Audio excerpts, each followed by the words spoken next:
Hi, I'm Marci Hamilton, and I am the founder and CEO of Child USA. I am a constitutional law scholar first and foremost, but my life changed when I had a Supreme Court case in which I was challenging the Religious Freedom Restoration Act. And I won, but that's really irrelevant. I was on the other side of every organized religion in the country because the case was about the constitutionality of this religious freedom statute. But there was my own employer, Yeshiva University, my own faith, Presbyterianism. They were against me.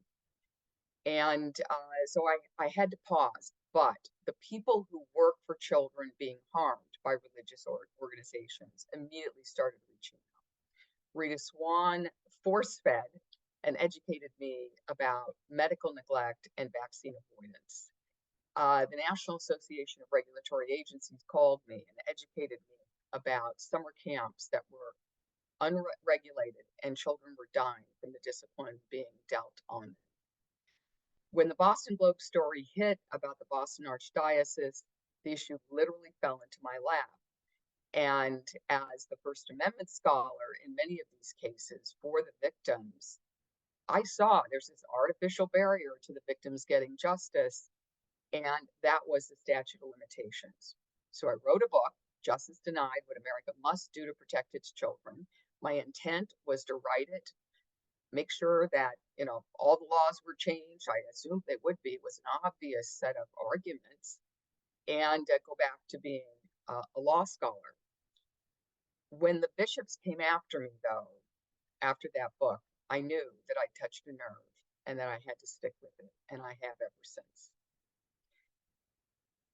By the time I was 26 years into teaching as a law professor, constitutional law, I had two websites, sol-reform.com and I had riffapparels.com. One about the SOLs across the country, two about extreme religious liberty that harms others. But there was no place else to go at Yeshiva University, in part because they'd just been sued by 350 victims at their own yeshiva high school. So when Penn called and asked me if I would be a professor of practice, I said, well, only if I can start a nonprofit. That nonprofit is Child USA. The goal of Child USA is to establish the rights that children need for an open future, so that adults may not let them die of treatable ailments, so that children are not sexually abused by systems in place that perpetuate it, so that children will be educated, even if their parents don't believe in fully educating their children. We're fighting to make children persons and not the property they used to be.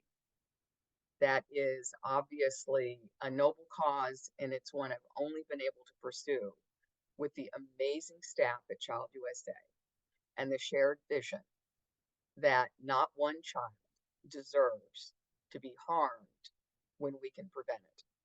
And that's what we do.